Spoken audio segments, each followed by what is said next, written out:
Hello friends, welcome to Updates for You channel. First time இந்த சேனலுக்கு வரீங்க நான் மறக்காம subscribe பண்ணிக்கோங்க. இந்த வீடியோல TNAU கவுன்சிலிங் பத்தின அப்டேட் தான் பார்க்க போறோம். நேத்து பாத்தீங்கன்னா எராட்டா லிஸ்ட் வந்து விட்டுருந்தாங்க. ஜெனரலுக்கு லிஸ்ட் 1 லிஸ்ட் 2 விட்டுருந்தாங்க. அதுக்கு அப்புறம் பாத்தீங்கன்னா errata to the general state government rank list 1 அப்படினு கொடுத்திருந்தாங்க. சோ 7.5 லயுமே பாத்தீங்கன்னா சில கரெக்ஷன்ஸ் வந்து இருந்துச்சு.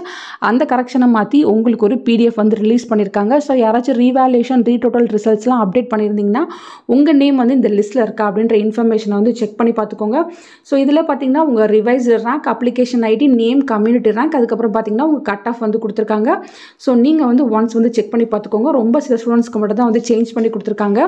நெக்ஸ்ட்டு அதிக பேர் கேட்டது எப்போ வந்து நாங்கள் கோயம்புத்தூருக்கு போகணும், எப்போ சீட் அலாட்மெண்ட் ஆர்டர் வரும், எல்லாருமே போகணுமா, இது போல் வந்து கேட்டிருந்தீங்க.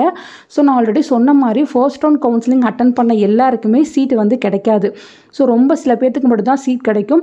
ஸோ சீட் யாருக்கெல்லாம் அலாட் ஆகி உங்களை கோயம்புத்தூருக்கு வர சொல்லி மெயில் வந்திருக்கோ அவங்க மட்டும்தான் சர்டிஃபிகேட் வெரிஃபிகேஷனுக்கு போகணும். ஸோ மெயில் வராத யாரும் யூனிவர்சிட்டிக்கு வந்து போகிறதுக்கு தேவையில்லை. உங்களுக்கு சீட் கிடச்சிருச்சு, உங்களுக்கு காலேஜ் அலாட் பண்ணி கொடுத்துட்டாங்க, மெயிலில் வந்து இந்த சர்டிஃபிகேட்ஸ்லாம் நீங்கள் எடுத்துக்கிட்டு இந்த டைமிங்க்கு வந்து நீங்கள் TNAU கோயம்புத்தூருக்கு வாங்க அப்படின்ற மாதிரி உங்களுக்கு யூனிவர்சிட்டி சைட்லேருந்து சொன்னால் மட்டும்தான் வந்து நீங்கள் TNAU கோயம்புத்தூருக்கு வந்து போகணும். ஸோ போகும்போது அமௌண்ட்லாம் எவ்வளோ கொண்டு வரணும் எல்லா இன்ஃபர்மேஷனுமே உங்களுக்கு மெயிலே வந்து ஃபார்வர்ட் பண்ணுவாங்க. சீட் அலாட்மெண்ட் வந்து எப்போ வரும், எப்போ வந்து அந்த மெயில் வந்து எங்களுக்கு ரிசீவ் ஆகும், இது போல் கமெண்ட் செக்ஷனில் நிறைய பேர் வந்து கேட்டிருந்தீங்க. நமக்கு டென்டேட்டிவாக ஆல்ரெடி டேட் வந்து போட்டிருக்காங்க. 7.5 ரிசர்வேஷனுக்கு பார்த்தீங்கன்னா 1 டேலே வந்து சர்டிஃபிகேட் வெரிஃபிகேஷன் முடிக்கிற மாதிரி தான் போட்டிருக்காங்க. ஏன்னு பார்த்தீங்கன்னா ஸோ ஒரு 400 to 500 மெம்பர்ஸ் தான் போகிறீங்க. அதனால் ஒரே நல்ல சர்டிஃபிகேட் வெரிஃபிகேஷன் முடிச்சிருவாங்க. நமக்கு பார்த்தீங்கன்னா 19/7/2025 வந்து கொடுத்துருக்காங்க. ஸோ பிஃபோர் 19 நமக்கு சீட் அலாட்மெண்ட் ஆர்டர் வெப்சைட்டில் போட்டுருவாங்க. ஸோ 18th வந்து நம்ம சீட் அலாட்மெண்ட் ஆர்டர் வந்து எக்ஸ்பெக்ட் பண்ணலாம். இன்னும் டைம் கம்மியாக தான் இருக்குது. சூன் ஃபஸ்ட்டு பார்த்தீங்கன்னா 7.5 ரிசர்வேஷனுக்கு சீட் அலாட்மெண்ட் ஆர்டர் வந்துடும்.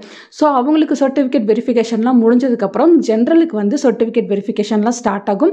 நமக்கு பார்த்தீங்கன்னா 21st வந்து கொடுத்துருக்காங்க. ஸோ பிஃபோர் 20க்குள்ளே உங்களுக்கு seat allotment order general, academic, vocational எல்லாருக்குமே வந்து போட்டுருவாங்க. ஸோ யூனிவர்சிட்டி சைடில் இந்த கவுன்சிலிங் டேட் எல்லாமே வந்து டென்டேட்டிவாக தான் கொடுத்துருக்காங்க. ஸோ இதே டேட்லேயே சர்டிஃபிகேட் வெரிஃபிகேஷன் நடக்கலாம், இல்லை 1 டே டிலேயாக கூட நடக்கலாம். நமக்கு சீட் அலாட்மெண்ட் வரதை பொறுத்து தான் வந்து சர்டிஃபிகேட் வெரிஃபிகேஷன் வந்து நடக்கும். 7.5 ரிசர்வேஷனுக்கு 18க்குள்ளே எக்ஸ்பெக்ட் பண்ணலாம். அதே ஜென்ரல், வொகேஷனல், அகாடமிக் பார்த்தீங்கன்னா 20க்குள்ளே வந்து நம்ம சீட் அலாட்மெண்ட் ஆர்டர் வந்து எக்ஸ்பெக்ட் பண்ணலாம்.